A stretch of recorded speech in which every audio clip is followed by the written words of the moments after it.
হরে কৃষ্ণ।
শুনিয়া দেখিলে সে জানি তার ঈশ্বরের রীতি অলৌকিক কথা শুনি কি করে প্রতিবেশী শুনিয়া প্রকাশানন্দ বহুত হাসিলা বিপ্র উপহাস করি করিতে লাগিল। শুনিয়াছি গৌড় দেশের সন্ন্যাসী ভাবুক কেশব ভারতের শিষ্য লোক প্রকার চৈতন্য নাম তার ভাবুকগণ লইয়া দেশে দেশে গ্রামে গ্রামে ঘুরবে না চাইয়া যেই তারে দেখে সেই ঈশ্বর করি করে ওইসে মোহন বিদ্যা যে দেখে সে মোহন। সার্বভৌম ভট্টাচার্য পণ্ডিত প্রবল শুনি চৈতন্যের সঙ্গে হইল প্রবল। সন্ন্যাসী নামে মাত্র মহা ইন্দ্রচারী কাশীপুরে না বিকালে তার ভাবকালী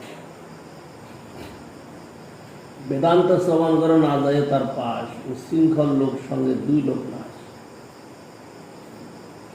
এত শুনি সেই বিপ্র মহাদুঃখ পাইলা কৃষ্ণ কৃষ্ণ কহি কথা হইতে উঠি গেলা। প্রভুর দর্শনে শুদ্ধ হইয়াছে তার মন প্রভু আগে দুঃখী হইয়া কহে বিবরণ। শুনি মহাপ্রভু তবে ঈষৎ হাসিলা পুনরপি সেই বিপ্র প্রভুরে বুঝিল।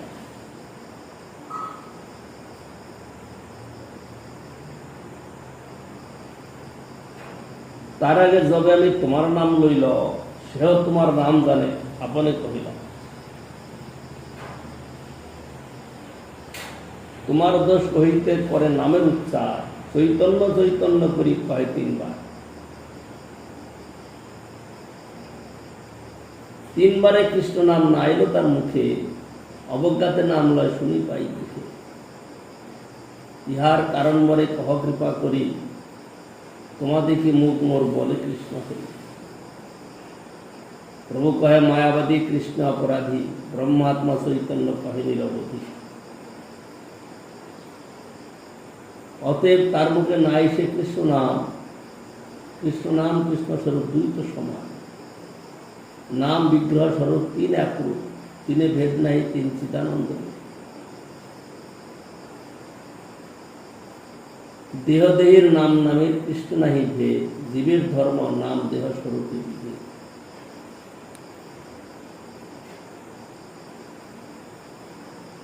প্রকাশানন্দ সরস্বতী সার্বভৌম পণ্ডিতের সঙ্গে যখন মহাপ্রভু কথোপকথন হলো, তারপরে কি প্রকাশানন্দ সরস্বতীর সঙ্গে কথা হচ্ছে? তাহলে সার্বভৌমের কথা হলো, এই খবরটা আর ইনি জানেন কে প্রকাশানন্দ সরস্বতী জানে? সেই জন্য তো বলছে, মানে লোকমুখে শুনেছে মাত্র। সার্বভৌম ভট্টাচার্য পণ্ডিত প্রবল, শুনি চৈতন্যের সঙ্গে হইল পাগল। শুনেছি।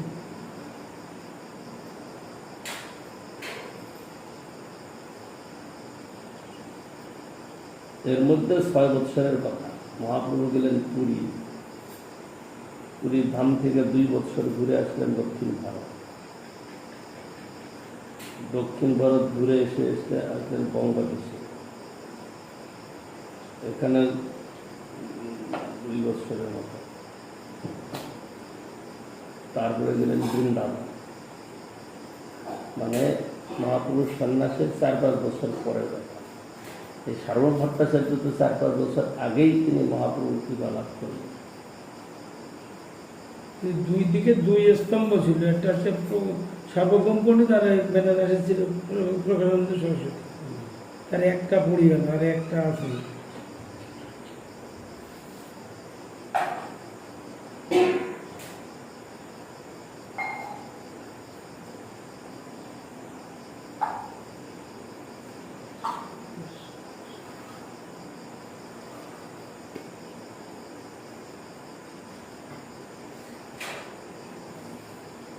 দোষ নিন্দা। ব্রহ্ম চৈতন্য আত্মা পরমাত্মা জগদীশ ঈশ্বর বিরাট বিভু ভূমা বিশ্বরূপ ব্যাপক প্রভৃতি নাম, ওই সকল নাম গ্রহণকারীর প্রতীকতে কৃষ্ণের ঔদার্য বা মাধুর্যের সূচনা না করিয়া ঐশ্বর্যের কথঞ্চিত সূচনা করায়। ওই সকল নামে মুখ্য কৃষ্ণ নাম সমূহের প্রতীকটির ন্যায় চৈতন্য রস বিগ্রহের বেশ স্ফূর্তি নাই।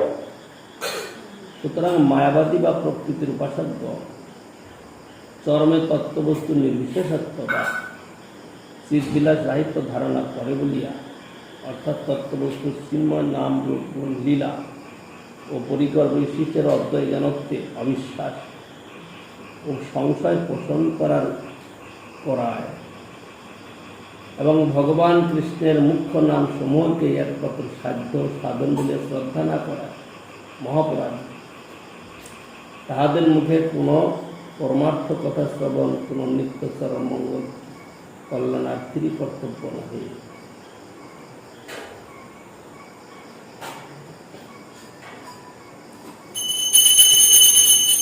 কথাটা হয়তো শুনতে ভালো লাগবে না, আর এটা সভা মধ্যে বলারও কথা নয়।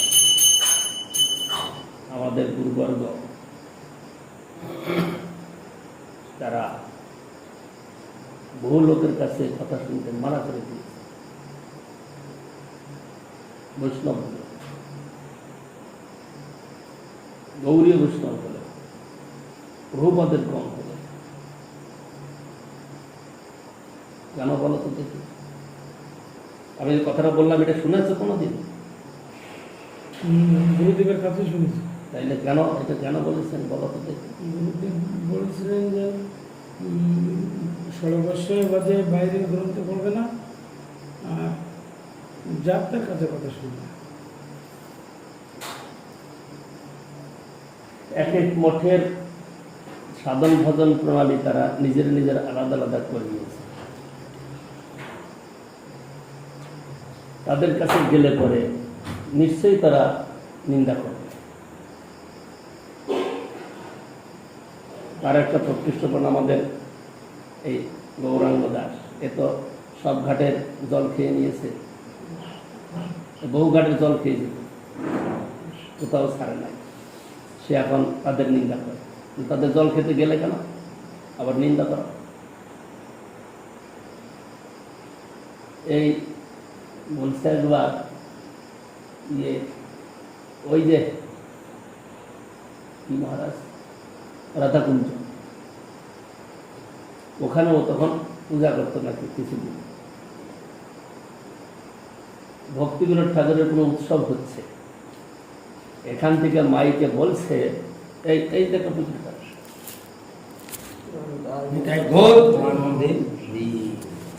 এই দেখো তুমি পিঁপড়াটাকেই করলে না, আমি যদি তোমার কাপড় তো লাগলো, একটা ঘুগরা মরে গেছে, ওটাকে ধরে নিয়ে আরো যাচ্ছে। কে কি বলেছিল?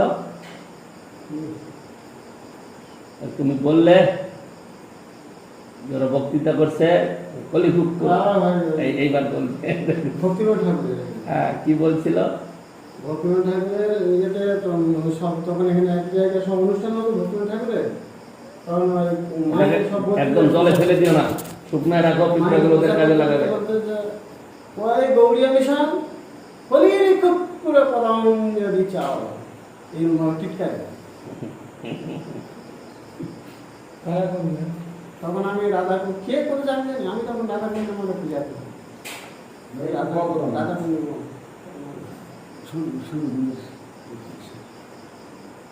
না সুরভিগঞ্জ নয়, এই ভক্তিবিনোদ ঠাকুরের এখান থেকে না। তারপরে সব দুটো গ্রুপ ভাগ হয়ে গেছে। ভক্তিবিনোদ ঠাকুরের উৎসবটা ইয়েটা করে, আর পৌপাদের এটা ওখানটা করে সুরভিগঞ্জ এখন। তো সেই জন্য যেতে নাই।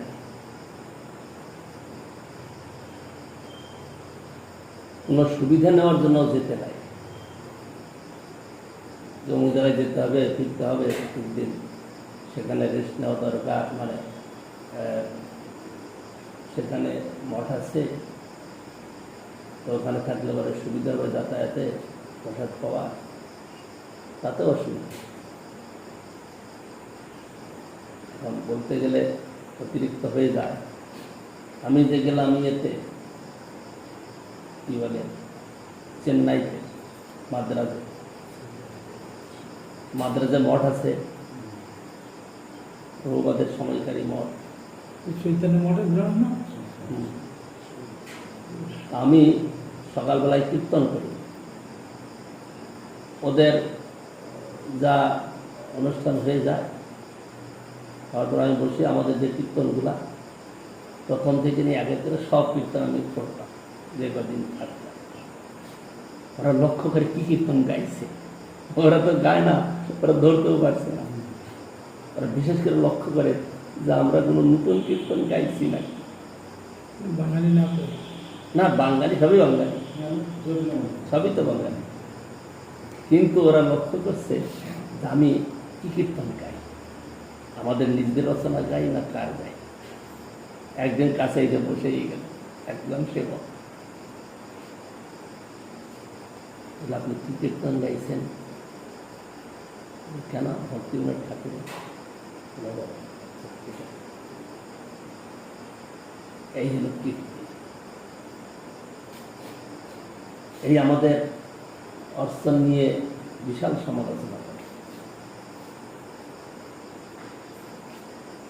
সেই জন্য গুরু মহারাজ তো বিশেষ করে বলেছেন, বলে ভালো খাবার খুব পেট ভরে খুব বেশি করে খাবে মনে করছ, এমন পেট খারাপ হবে যে মারাই পড়ে যাবে। সেই জন্যে অল্প খাও, পুষ্টিকর খাবার খাও, অল্প খাও, পুষ্টিকর খাও, স্বাস্থ্য ঠিক থাকে। তোমার গুরুবর্গের আশ্রিত সেবক, নতুন এসছে, বেশি কিছু জানে না, চৈতন্য ভাগবত পাঠ করছে, সেইটা শোনা তাতে মঙ্গল। কিন্তু বড় বড় মহাদের কথা শুনতে গেলে এই যেমন বললে তো নিন্দা, নিন্দাশীল অপরাধ। তাছাড়া নির্দেশও আছে এইটাই যে ভজন সাধন প্রণালী প্রত্যেকের আলাদা আলাদা, সকলেই ভজন করছে, নিন্দা নয় সেটা, কিন্তু সেখানে গেলেই তারা ওই কলিকুক্কুর পদনগতি পায়। সমালোচনা করলো, নিন্দা করলো। তুমি আমার গুরুবর্গের অবস্থা দিয়েছেন, তো আমরা তো নিজেরা করি নাই, তাই না? তাহলে আমাদের গুরুবর্গের নিন্দা হলো, আমরা অন্যের নিন্দা করতে চাব না, সে অধিকার আমাদের কেউ দেয়নি। পরচর্চা পরনিন্দা করবো না, কিন্তু তুমি যদি যাও তাহলে তোমাকে নিন্দা শুনতে হবে। ওই কলিকুক্কুর কদন্তের তো ক্রিটিসাইজ করলো, আমাদের গুরুবর্গকে ক্রিটিসাইজ করলো, কারণ আমরা তো নিজেরা কল্পনা করে করছি না। সেই জন্য কি কথা নিয়ে আসলো,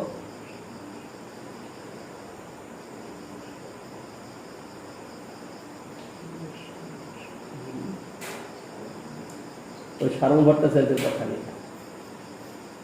সারণ ভট্টাচার্য মহাপ্রভুর কাছে আদেশ শুনেছেন, তো মহাপ্রভু 500 বৎসর 4-5 বছর এদিক ওদিক ঘোরার পরে গেলেন বৃন্দাবনে গিয়ে প্রকাশানন্দ সরস্বতীর সঙ্গে। তো সেই জন্য যার তার কাছে কথা শুনলেও তাতে লাভ না হয়ে ক্ষতি হবে।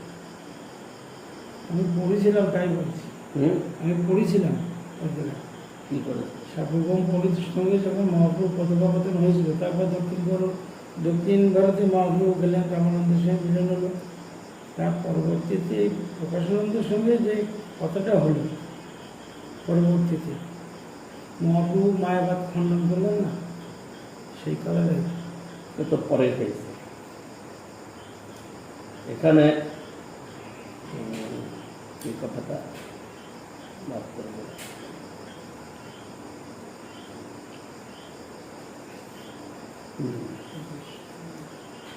তোমার দোষ কহিতে করে নামের উচ্চার, চৈতন্য চৈতন্য করি কহে 3 বার। 3 বারে কৃষ্ণ নাম নাই তার মুখে, অবজ্ঞাতে নাম লয় শুনি পাই দুঃখে। এই এদের কাছে এই যেমন এই মহারাষ্ট্রের বিপ্র কথা শুনতে দিত, প্রকাশানন্দ সরস্বতীর সঙ্গে ভাব ছিল, বেদান্ত শুনতে দিত। সে আবার মহাপ্রভুর দর্শন পেয়েছে, মহাপ্রভুর দর্শনে তার চিত্ত শুদ্ধ হয়ে গেছে, ভক্তির কথা বুঝতে পেরেছে। ওর সঙ্গে অনেকদিন যোগ আছে, তাই গিয়েছে, গিয়ে মহাপ্রভুর গুণ মহিমা কিছু বলছে, আরও ভালো লাগে না, মহাপ্রভুর সমালোচনা নিন্দা করে দিল, আরও লোকটা দুঃখ পেল। দুঃখ পেয়ে তো মহাপ্রভুর কাছে এসে বলছে, মহাপ্রভুর কাছে এসে বলাতে বলছে তোমার কথাটা আগে থেকে জানে তারা, তোমার নাম জানে, শিষ্য গুরুর নাম জানে, সব জানে তারা, কিন্তু একটা কথা হলো কি এর মধ্যে, তোমার নাম কৃষ্ণ চৈতন্য, শ্রীকৃষ্ণ চৈতন্য, কিন্তু কৃষ্ণ বলছে না, চৈতন্য চৈতন্য বলছে। 3 বার নাম নিল, 3 বারই চৈতন্য চৈতন্য বললো, কৃষ্ণ বললো না, এর কারণটা কি? তখন মহাপ্রভু বলছেন, প্রভু কহে মায়াবাদী কৃষ্ণ অপরাধী, ব্রহ্মাত্মা চৈতন্য কহে নিরবধি। অতএব তার মুখে না আইসে কৃষ্ণ নাম, কৃষ্ণ নাম কৃষ্ণ স্বরূপ দুই তো সমান।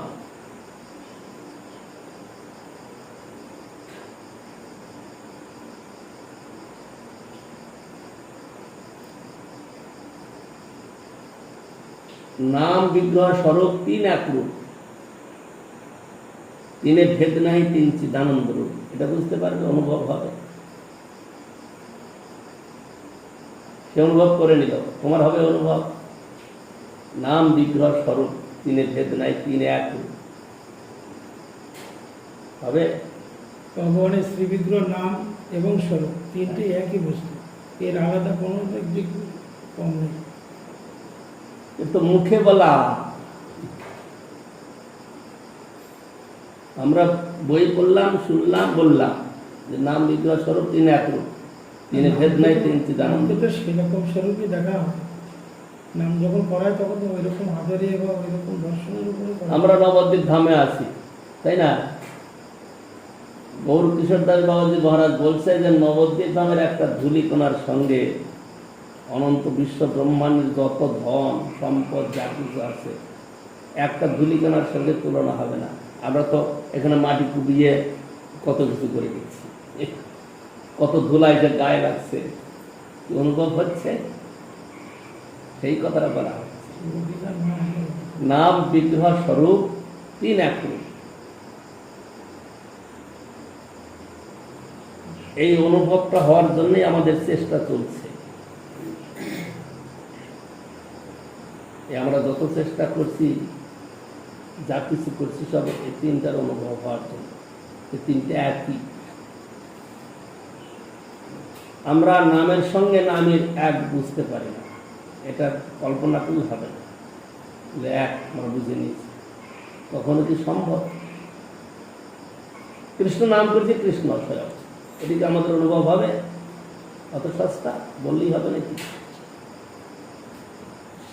আদৌ শ্রদ্ধা, সাধুসঙ্গ, ভজনক্রিয়া, অনর্থ নিবৃত্তি, নিষ্ঠা, রুচি, আসক্তি, ভাব, এই ভাব পর্যন্ত হলে পরে তখন একটু একটু অনুভব হতে পারে নাম বিগ্রহ স্বরূপ তিন একরূপ। শ্রদ্ধার ভূমিকায় থাকা অবস্থায় কেউ কি এরকম ভাবতে পারে? নাম চিন্তামণি স্বরূপ,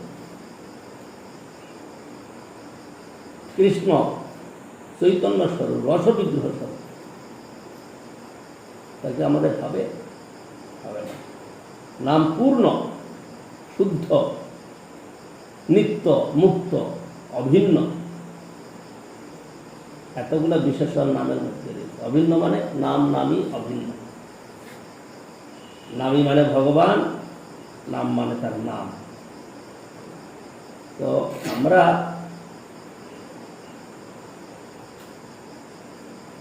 এরকম বলতে পারি, ভাবতে পারি, কিন্তু অনুভবে আসাটা কঠিন। এবার মহাপ্রভুর কথা শুনি। প্রভু কহিলেন, মায়াবাদী জীব তত্ত্বকে অপ্রাকৃত না মানিয়া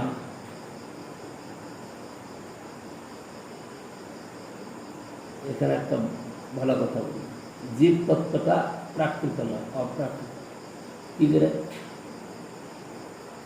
সমস্ত জীব তো দুনিয়া ঘুরে বেড়াচ্ছে, বদ্ধ জীব, এর অপ্রাকৃত কি করে হলো?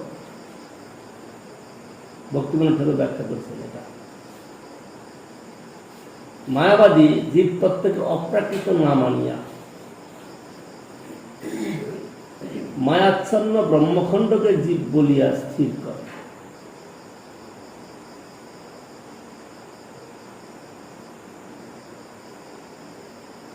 কি বলি? জীবের স্বরূপ নিত্য চিন্ময়, নিত্য চিদানন্দময়। জীবের স্বরূপতে কখনো বদ্ধ অবস্থা না। স্বরূপে জীব সঠিক, জীবের স্বরূপেতে বদ্ধ অবস্থা নেই। তাহলে আমরা বদ্ধ দেখছি, জীব বদ্ধ, বদ্ধ জীব বলা হয়। বদ্ধ জীব তখন বলা হচ্ছে যখন জীবের স্বরূপকে আবৃত করে দিচ্ছে। স্বরূপে ঠিকই আছে, কিন্তু সেটাকে আবৃত করে দিচ্ছে। যেমন একটা দৃষ্টান্ত, একটা বাতি জ্বালিয়েছ তুমি, বাতিটা সাধারণত দেখতে লাল লাল দেখা যায়। সে বাতিটাকে তুমি একটা কাঁচের বোতল দিয়ে ঢেকে দেবে। কাঁচের বোতলে তো অন্যরকম রং হয়, তাহলে লাল দেখা যায় না, অন্য রঙই দেখা যায়। সেরকম জীবের স্বরূপটাকে ঢেকে দিয়েছে, ভিতরে সে কিন্তু লালই রয়েছে। স্বরূপে ঠিক, আত্মস্বরূপেতে সে ঠিকই আছে, তার বদ্ধতা নাই। কিন্তু উপরে আবরণ দুইটা দেওয়ার জন্য, একটা হলো সূক্ষ্ম আবরণ, একটা স্থূল আবরণ। এই দুইটা আবরণ দেওয়ার জন্য আজকে জীব বলছে বদ্ধ হয়েছে। তা মায়াবাদীরা বলছে কি যে না, এরকম নয়, ব্রহ্ম সে খণ্ডিত হয়েছে।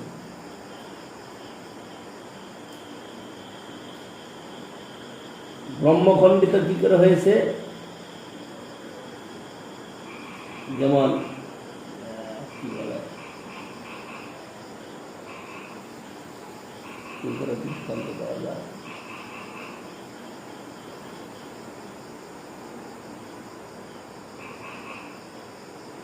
ওরা বলে ব্রহ্মের অংশ। ব্রহ্মের অংশ বলতে গিয়ে তখন বলছে মায়াতে আবদ্ধ হয়েছে। জীবের স্বরূপটাকে তারা বৈষ্ণবরা যে দৃষ্টিতে দেখে, ওরা সেই দৃষ্টিতে দেখতে না পারার জন্য ওদের ভাবনাটা ভুল হয়েছে। কারণ জীব নিত্য। গীতা ভাগবত আদিতে সমস্ত শাস্ত্রে বলতে জীব নিত্য। নিত্য মানে জীবের কোনোদিন প্রলয় নাই। প্রলয় মানে শেষ, জীব কোনোদিন শেষ হবে না। যত সংখ্যক জীব আছে তত সংখ্যকই থাকবে, একটা জীব নষ্ট হবে না। তাহলে বলছে জীব ব্রহ্মেতে মিশে যায়, তাহলে সেগুলো তো নষ্ট হয়ে গেল না। সেই জন্য বলছে জীবের স্বরূপ পৃথক সত্তা, পৃথক সত্তা। কিন্তু ওরা বলছে না, ওই এর কথা, রামকৃষ্ণ দেবের কথা আছে না, যে লবণের পুতুল সমুদ্রে গিয়ে মিলে গেল। সমুদ্র মানে ব্রহ্ম, ব্রহ্মেতে জীব মিলে গেল। লবণের পুতুলের সঙ্গে জীবের তুলনা। এটা অনেক জায়গায় শুনেছি আমি, 2-4 জনের মুখে শুনেছি, কোন একটা বইয়ে পড়েছিলাম, তাতেও লেখা আছে। এটা কোনো সিদ্ধান্ত হলো? জীবের সঙ্গে এর দৃষ্টান্ত হয়? জীব নিত্য শুদ্ধ চেতন সত্তা, তো তার সঙ্গে কি লবণের পুতুলের সঙ্গে তুলনা হবে যে সমুদ্রে গিয়ে মিলে গেল? কি করে মিলবে? সমুদ্রেতে লবণের পুতুল মিলে যেতে পারে, কিন্তু আত্মা মিলবে কি করে? আত্মা তো পৃথক সত্তা, আত্মার তো বিনাশ নাই। নয়নং সিন্ধতি শস্ত্রাণি নয়ন ধতি পাবকই। একে শস্ত্র দ্বারাও ছিন্ন করা যাবে না, আগুনের দ্বারাও পোড়ানো যাবে না। নশ্বসতি মারতে, বায়ুকে শোষণ করতে পারবে না। এই এমনই বস্তু, এর কোনো কিছুতেই নষ্ট হবে না। এর চিত্ত এর চিরকাল স্থির থাকবে, স্থায়ী। কিন্তু একটা উপরে কথা আছে কি, ওই তটস্থ শক্তির দ্বারা তৈরি হওয়ার জন্য তার অবস্থার পরিবর্তন হয়, কখনো মায়ের দিকে, কখনো যোগমায়ের দিকে। এই অবস্থার পরিবর্তনের জন্য কখনো বলে বদ্ধ, কখনো বলে মুক্ত। যখন বদ্ধ হয় মায়ের দিকে তাকায়, আর যখন যোগমায়ের দিকে তাকায় তখন মুক্ত। এইটা ওরা বুঝতে না পারে বলে এই ব্রহ্ম খণ্ড, মায়া মানে ব্রহ্মের খণ্ড হয়ে কি বলে জীব হয়েছে। কিন্তু বাস্তবিক জীবের সত্তাটা নিত্য স্থির। এই জীবের সত্তাতে কোনোদিনই এর বিনাশ নাই, কিন্তু এর পরিবর্তন হচ্ছে কিসে? উপরে যে দুটো আবরণ আছে, সেই আবরণ, একটা সূক্ষ্ম আবরণ, স্থূলই লিঙ্গই দ্বিবিধ আবরণ। হ্যাঁ, স্থূলই লিঙ্গই দ্বিবিধ, একটা স্থূল একটা সূক্ষ্ম লিঙ্গ শরীর। এই দুইটা আবরণের দ্বারা একে আটকিয়ে দিয়ে ভ্রমণ করাচ্ছে। কিন্তু এখন যদি সে বলে যে আমি বদ্ধ হয়ে আছি, আর বদ্ধ থাকবো না এবার, তাইলে আস্তে আস্তে সে পুনরায় নিজের স্বরূপে প্রতিষ্ঠিত হতে পারে। অপ্রাকৃত না মানিয়া মায়াচ্ছন্ন ব্রহ্মখণ্ডকে জীব বলিয়া স্থির করে, এবং ব্রহ্মকে নির্বিশেষ জানিয়া সচ্চিদানন্দ ভগবত বিগ্রহকেও মায়াময় বিগ্রহ বলে। ইহাতেই মায়াবাদী কৃষ্ণের নাম রূপ লীলাকে অনিত্য জানিয়া মহা অপরাধী হইয়াছে। কৃষ্ণের মুখ্য নাম পরিত্যাগ করিয়া ব্রহ্ম, আত্মা, চৈতন্য ইত্যাদি গৌণ নাম সকল উচ্চারণ করিয়া থাকে। যদিও বা কখনো গোবিন্দ, মাধব, কৃষ্ণ এই মুখ্য নাম সকল তাহাদের মুখে বাহির হয়, তথাপি তাহার জ্ঞান দোষে কৃষ্ণনামকে অবিশ্বাসবশত অন্যান্য প্রাকৃত বা জাগতিক শব্দ বিশেষ বলিয়া জ্ঞান হেতু তাহার মুখে চিৎ বিগ্রহ কৃষ্ণের নাম কখনোই বাহির হয় না। এইটা হলো মুখ্য কথা। এইখানে সাধুদের বিচারটাকে স্থির রাখতে হবে। তারা তাদের এই ব্রহ্মজ্ঞানের জন্য তারা কি করছে, তারা ভগবত বিগ্রহকে, ভগবত নামকে তারা চিন্ময় বলে জানতে পারছে না। কিন্তু যখন ভক্ত ভগবানের নাম, রূপ, গুণ, লীলার সঙ্গে যুক্ত হবে, এটাকে অপ্রাকৃত চিন্ময় বলে অনুভব করার চেষ্টা করবে। এটা প্রাকৃত নয়।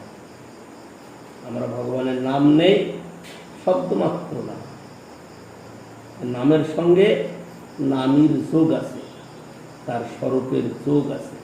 যোগ আছে মানে একই কথা। এইভাবে নাম করতে হয়, নাম নিতে হয়। কিন্তু মায়াবাদীরা এই ভাবটা আনতে পারে না, সেই জন্য তারা মায়াবাদী, তাদের মুখে কৃষ্ণ নাম আসে না। বস্তুত কৃষ্ণের নাম ও কৃষ্ণের স্বরূপ দুই চিৎ বস্তু, অর্থাৎ নাম, বিগ্রহ ও স্বরূপ তিনি চিদানন্দ। বদ্ধজীবের দেহটি জীবরূপ দেহী হইতে পৃথক।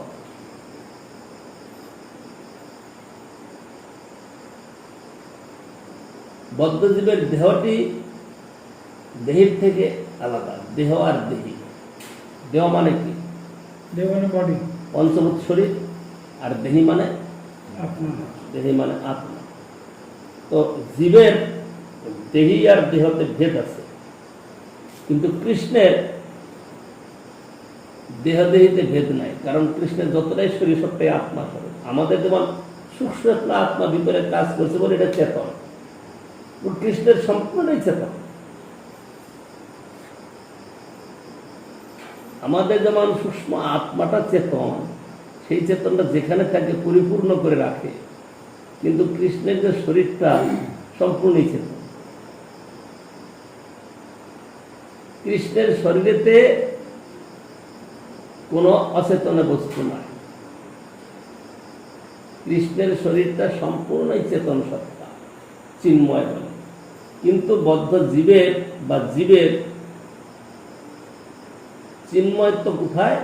কেবল আত্মাটা। আত্মাটা এত সূক্ষ্ম, কিন্তু যেখানে থাকে সে পূর্ণ হয়ে থাকে। আমাদের শরীরটা চেতন, কি করে হলো? আত্মাটা আছে বলে। যদি তিনি না থাকেন তাহলে সব অচেতন হয়ে পড়ে থাকে। সেরকম কৃষ্ণের নাম, রূপ, দেহ, বিগ্রহ সব চিন্ময় বস্তু, চেতন বস্তু। কিন্তু বদ্ধজীবের এটা পৃথক সত্তা। তাহার পিতৃতত্ব নাম ও তাহার আত্মা বা স্বরূপ হইতে পৃথক ও চরাশ্রিত। কিন্তু কৃষ্ণের সেরূপ নহে। অর্থাৎ কৃষ্ণের যিনি দেহ তিনিই দেহী, যিনি নাম তিনিই নাম। কৃষ্ণের মায়া বা মায়াপ্রসূত জড় সম্বন্ধ না থাকা, দেহ দেহী বা নাম নামের মধ্যে ভেদ অসম্ভব। বদ্ধজীবের পক্ষে দেহ দেহী ও নাম নামের মধ্যে পার্থক্য বর্তমান। অর্থাৎ জীবের নাম, দেহ, স্বরূপের পরস্পর পৃথক ধর্ম বিদ্যমান, কিন্তু কৃষ্ণের তা নয়। কৃষ্ণের যা, আমাদের একজনকে যদি ডাকা হয়, তাহলে ডাকা হচ্ছে কাকে? ভিতরে আত্মা থাকলে তার এই শরীরটাকে ডাকা হচ্ছে, তাই না? কারণ এই শরীর সম্বন্ধে তার নামটা, তো কৃষ্ণের যে নামটা তার শরীর সম্বন্ধে নয়, শরীর নাম একই তথ্য, কিন্তু জীবের দুইটা পৃথক।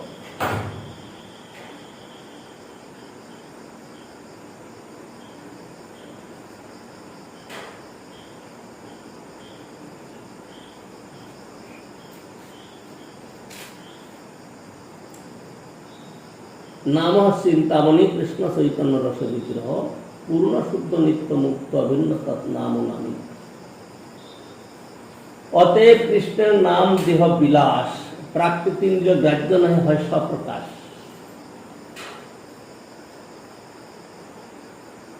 কৃষ্ণের লীলা আদি যা কিছু স্বপ্রকাশ, অপ্রাকৃত চিহ্ন, আমরা সেটাকে অনুভব করতে পারি না। কেন? আমাদের সবকিছু তো প্রাকৃত, কেবল আত্মা চেতনটুকু রয়েছে, আর সমস্তই তো প্রাকৃত। আমাদের দেহ, মন, বুদ্ধি, অহংকার যা কিছু সব তো প্রাকৃত, কিন্তু চেতনটা আছে এখন এই আবরণের মধ্যে আছে, তারও নিজের স্বতন্ত্রতা না, নিজের কাজ করতে পারছে। সেই জন্য আমাদের যা কিছু সব জড়াশ্রিত, কিন্তু কৃষ্ণের যা কিছু সব অপ্রাকৃত চিহ্ন, সেখানে জ্বরের কোনো স্পর্শ নেই। কৃষ্ণের ধামটাও কৃষ্ণের মতো, কৃষ্ণের পরিবারবর্গ সব কৃষ্ণের মতো, সব চেতন তারা, তাদের মধ্যে অচেতনতার স্পর্শ নেই। কারণ অচেতন থাকলে তো তাদের সঙ্গে কৃষ্ণের লীলা কি করে হবে? ঠিক সেরকম ভক্ত যখন সাধন করতে করতে সিদ্ধি লাভ করে, তখন তার এই প্রাকৃত দেহ অপ্রাকৃত হয়ে যায়। কিন্তু এই ভৌম জগতে তার অবস্থান হেতু এই শরীরের বিনাশ দেখা যায়, কিন্তু তার অপ্রাকৃত শরীর তখন প্রকাশিত হয়ে গেছে, যেটা চিৎ স্বরূপ, ভাগবত স্বরূপ, চিৎ দেহ। যেমন কৃষ্ণের পূর্ণ চেতন, জীব তখন সেরকম তার স্বরূপে যখন প্রতিষ্ঠিত হয়ে যায়, তারও শরীরটা সেই সেরকম সম্পূর্ণ চেতন হয়ে যায়। কারণ কৃষ্ণের কাছে আধা চেতন আধা অচেতন নিয়ে যাওয়া যায় না। যখন সে সিদ্ধি লাভ করে, তখন তার স্বরূপেতে সেইটাই হয়ে যায়। অতএব কৃষ্ণের নাম দেহ বিলাস, প্রাকৃতিন্দ্রিয় গ্রাহ্য নহে, হয় স্বপ্রকাশ। কৃষ্ণ নাম, কৃষ্ণ গুণ, কৃষ্ণ লীলা বৃন্দ, কৃষ্ণের স্বরূপসম সব চিদানন্দ। অত শ্রীকৃষ্ণ নামাদি নববেদ গ্রাহ্যম ইন্দ্রিয়ই, সেব উন্মুখে তি জিভাদ স্বয়মে বস্প্রদ। এই জন্য বলা হচ্ছে কি, শ্রীকৃষ্ণ নাম আদি, নাম, রূপ, গুণ, লীলা, পরিকর, ধাম আদি এ প্রাকৃত ইন্দ্রিয় গ্রাহ্য নয়। কিন্তু আমাদের গ্রাহ্য আনতে হবে। সেটা কি করে? সেবনমুখী হি জীবাদ। যদি সেবনমুখী হয়ে যায় সমস্ত ইন্দ্রিয়গুলা, তবে সেই সেবনমুখী ইন্দ্রিয়তে দিয়ে প্রকাশিত হয়। দীক্ষাকালে শিষ্য করে আত্মসমর্পণ, সেই কালে কৃষ্ণ তারে করে আত্মসমর্পণ। দীক্ষা শব্দের অর্থটা যদি বলছিলাম না, এখানেই তো না। দীক্ষা মানে কেবল মন্ত্র নিলাম আর দীক্ষা হয়ে গেল, এই কথাটা বলা হচ্ছে না। দীক্ষা মানে দিব্য জ্ঞান প্রকাশিত হয়েছে, দীক্ষা মানে ব্রত ধারণ করেছে, দীক্ষা মানে শরণাগত হয়েছে, সম্বন্ধ জ্ঞানের উদয় হয়েছে, তবেই দীক্ষা। দীক্ষা মানে শুধু মন্ত্র নিলাম, ত্রিসন্ধ্যা জপ করলাম, আমাদের দীক্ষা হয়ে গেছে, বাস্তবিক অর্থে কিন্তু তা নয়। কারণ আমাদের ইন্দ্রিয়গুলা বদ্ধ, সেই বদ্ধ ইন্দ্রিয়কে সেবনমুখী করার জন্যই দীক্ষাদির ব্যবস্থা। তখন দীক্ষা শব্দটার সম্বন্ধে বিশেষভাবে জানতে হবে। দীক্ষা মানে ব্রত গ্রহণ করা, দীক্ষা মানে শরণাগত হওয়া, দীক্ষা মানে দিব্য জ্ঞান প্রাপ্ত হওয়া। দিব্যং জ্ঞানং যত দদ্যা তত পাপস্য সংশয় তস্মাৎ দীক্ষায়তি সাপোক্তা দেশিকৈঃ তত্ত্বপ্রবিদ। তত্ত্ববিদ পণ্ডিত ব্যক্তিগণ তারা তাকেই দীক্ষা বলে যে যার দ্বারা দিব্য জ্ঞানের উদয় হয়। তো সেই জন্য যখন এই দীক্ষা গ্রহণ করে ইন্দ্রিয়গুলাকে সেবনমুখী করে, সেই সেবনমুখী জীবাতে তিনি স্বতই প্রকাশিত হন, তাকে জোর করে আনা যায়। অত শ্রীকৃষ্ণ নামাদি নবভবেদ গ্রাহ্যম ইন্দ্রিয়। গ্রাহ্য মানে আনা পাওয়া, ইন্দ্রিয়তে পায় না। তাইলে আমরা কি করে করবো? এটা তো আমাদের এত চেষ্টাই বৃথা। কিন্তু না, জিহ্বাকে যদি বা ইন্দ্রিয়কে যদি সেবনমুখী করা যায়, আমাদের এখন ইন্দ্রিয়গুলা বিমুখ বহির্মুখী, একে উন্মুখী করতে হবে। আমাদের মন বুদ্ধি অহংকার আদি যা কিছু আছে সব বহির্মুখী। উন্মুখী করা যায় তাহলে সমস্ত ইন্দ্রিয়গুলাই ওই দিকে ধাবিত হবে। যখন ইন্দ্রিয় ধাবিত হবে তখন তার জড়তা ছেড়ে দিয়ে চিন্ময়ত্ব লাভ করবে। দীক্ষাকালে শিষ্য করে আত্মসমর্পণ, সেই কালে কৃষ্ণ তারে করে আত্মসমর্পণ। যখন ইন্দ্রিয়গুলা উন্মুখী হবে তখন তিনি তাকে আত্মসমর্পণ, আত্মসমর্পণ মানে চেতনময় করবে। কারণ চেতনময় ইন্দ্রিয় ছাড়া তার সেবা কি করে হবে? মাধবেন্দ্র পুরী আমাদের মতোই তো শরীর, কিন্তু তার কাছে কৃষ্ণ দেখা যায় কেন? তার শরীরটা উন্মুখী, সেবনমুখী, মানসিক সেবা। তার যত ইন্দ্রিয়গুলা সব সেবনমুখী। বিশেষ করে তার চিদ্দেহ প্রকাশিত হয়েছে। কিন্তু এই জড়জগতে থাকাকালীন এই দেহের সঙ্গে তার একটু সম্বন্ধ থাকার জন্য রয়েছে। তাছাড়া তিনি এই দেহেতে তার সঙ্গে সম্বন্ধ, তার চিদ্দেহ প্রকাশিত হয়েছে। চিদ্দেহের সঙ্গে তার সম্বন্ধ থেকে তিনি কৃষ্ণের সেবা করছেন। সেই জন্য সেবনমুখে হি জিহ্বাদো স্বয়মেব স্ফুরত। ইন্দ্রিয়গুলো যদি সেবনমুখী হয় তাহলে সতই স্ফূর্তি লাভ করবে। এখানে আবেদন করে কিছু কল্পনা করতে হবে। ইন্দ্রিয়কে করা সেবনমুখী। সেবনমুখী কি করে হবে? গুরু বৈষ্ণবগণের উপদেশ আদেশ প্রথম অবস্থায় নির্বিরোধে পালন করা। যখন সেই আদেশ উপদেশগুলো পালন করতে থাকব, কারণ ভগবানের সেবা তো চিন্ময় বস্তু, চিন্ময়ের সঙ্গে যখন আমাদের যোগ হলো আর আমরা চলতে থাকলাম, চলতে চলতে ওই চিন্ময়ের সঙ্গে আমাদের ইন্দ্রিয়গুলাও তখন সাযুজ্য লাভ করবে। সাযুজ্য মানে তদাৎ মানে মানে তদাত্মতা লাভ করবে না। সাযুজ্য এখানে মুক্তি নয়, এখানে সাযুজ্য মানে একত্ব। সাযুজ্য হলো ব্রহ্ম সাযুজ্য, কিন্তু এই সাযুজ্য একত্ব হবে, ইন্দ্রিয়গুলা অপ্রাকৃতের সঙ্গে মিল হবে, তাকে বলা হবে সাযুজ্য।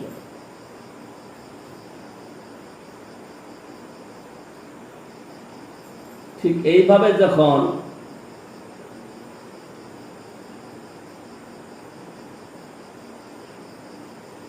জীব তার জড়দেহটাকেও উন্মুখী করতে চাইবে, উন্মুখী করবে, তখন সেই উন্মুখী ইন্দ্রিয়তে ভগবানের নাম, রূপ, গুণ, লীলা, পরিকর, ধাম আদি সব স্ফূর্তি লাভ করবে। তার পূর্বে তার জন্য কত যত্ন করা দরকার। হ্যাঁ, একটু অল্প যত্নে হবে? অল্প যত্নেতে হবে না, অনেক অনেক যত্নের দরকার। আমরা সময় কাটিয়ে যাচ্ছি, কিন্তু অল্প যত্নে হবে না, বহু বহু যত্ন হবে, বহু বহু সাবধানতা অবলম্বন করে আমাদের এই কাজ করে যেতে হবে। গুরুবর্গের আদেশ, বৈষ্ণবগণের আদেশ উপদেশ একের পর এক নির্বিরোধে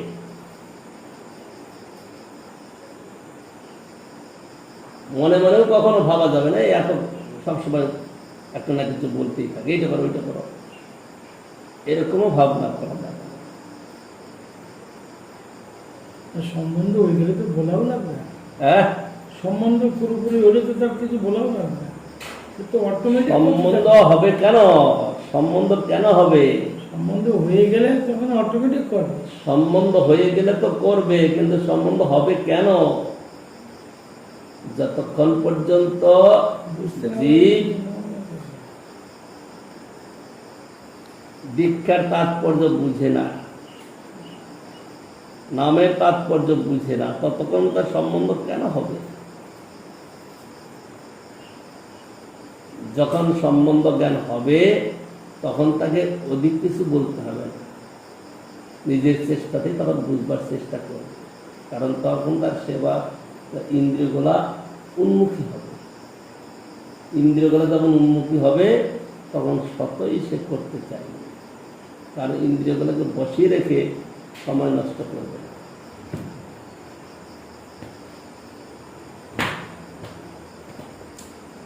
কৃষ্ণের দেহ, কৃষ্ণের নাম, কৃষ্ণের রূপ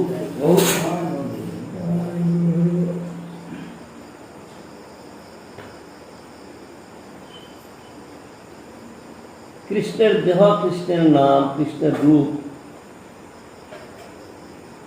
কৃষ্ণের গুণ, কৃষ্ণের বিলাস বা পরিকর বৈশিষ্ট্য আদি সচ্চিদানন্দময় বলিয়া সত্তাদি গুণত্রয় অভিমানী জীবের জড়ীয় রূপ রস গন্ধ শব্দ স্পর্শাদি কার্য নহে।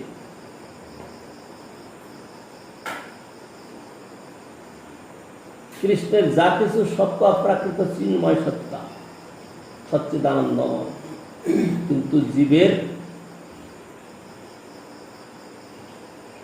সেটা নাই।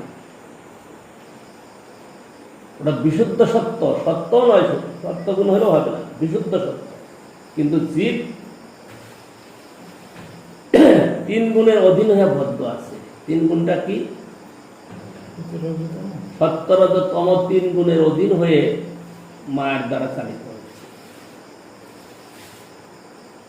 তিন গুণের অধিকারের থেকে জীব চলছে। সেই জন্য জীবের কৃষ্ণের অপ্রাকৃত অনুভব করা যোগ্যতা আসে না, কারণ এই গুণের দ্বারা আবিষ্ট থাকে। কারণ বিশুদ্ধ সত্য সত্যগুণের থেকেও অতীত। সত্যগুণের যারা অধিকারী হয় তারা সাত্ত্বিক প্রবৃত্তি, সাত্ত্বিক চেষ্টা, খাওয়া দাওয়া থাকা সব সাত্ত্বিক চেষ্টা। কিন্তু যেখানে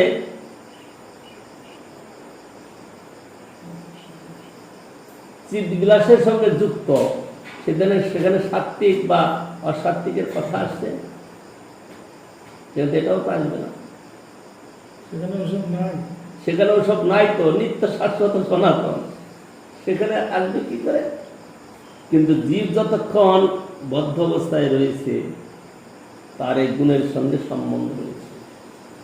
এই গুণের সঙ্গে সম্বন্ধ থাকার জন্য সে ভগবানের চিৎ বিলাসকে অনুভব করতে পারছে না।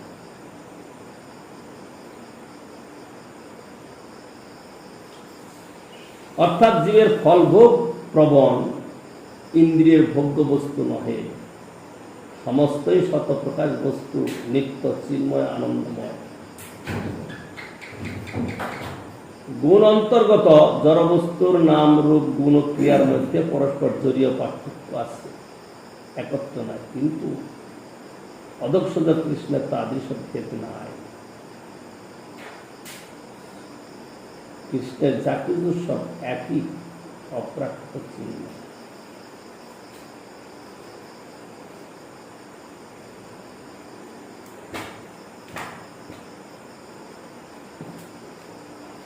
ব্রহ্মানন্দ হইতে পূর্ণানন্দ লীলারস, ব্রহ্মজ্ঞানী আকর্ষিয়া করে আত্মবল, শশুক নিবৃত চেতা তদ্বুধস্ত অন্য ভাব অপি অজিত রুচির লীলাকৃষ্ট সার তদীয় বেতনত কৃপয়া দস্তত্ব দীপং পুরাণম তম অখিল বৃজনগ্ন মেষস্নগ্ন কৃষ্ণ।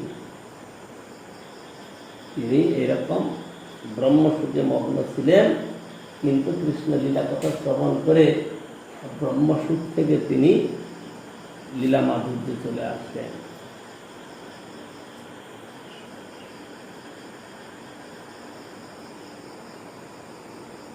এই পর্যন্ত এই কথা হলো। আবার পরবর্তী গেল আমরা শুনব।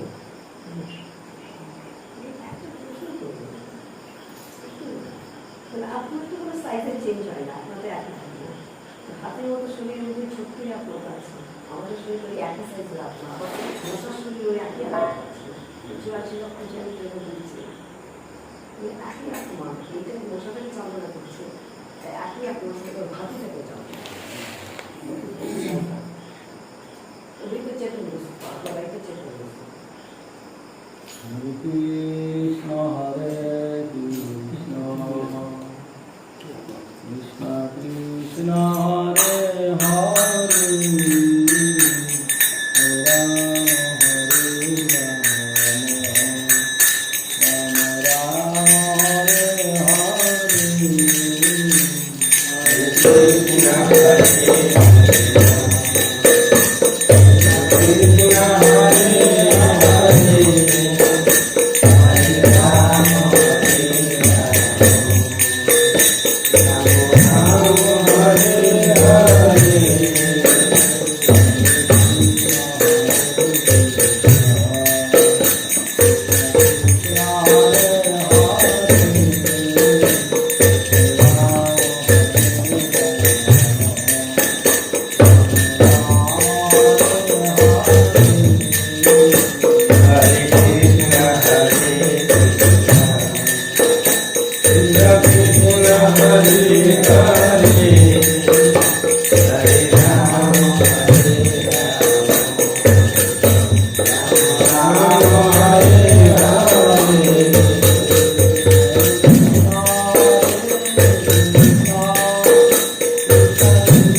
আমিও করি রিহ্যাবিলিটেশন নিয়েছে রিহাবটা একেবারে রিহ্যাবিলিটেশনকে ছোট করে রিহাব করে যে এইখানে ছিল এখানে তো কোনো জায়গায় যা কোনো মারব না কোনো জায়গায় ফেলবি ওখানকার আসলা পায় এমনি করে ধরি না চাদর চাদর কাটতে কিছু একটা কাপড় দিয়ে ধরে বাইরে ফেলবে যে বাইরে অনেক না না না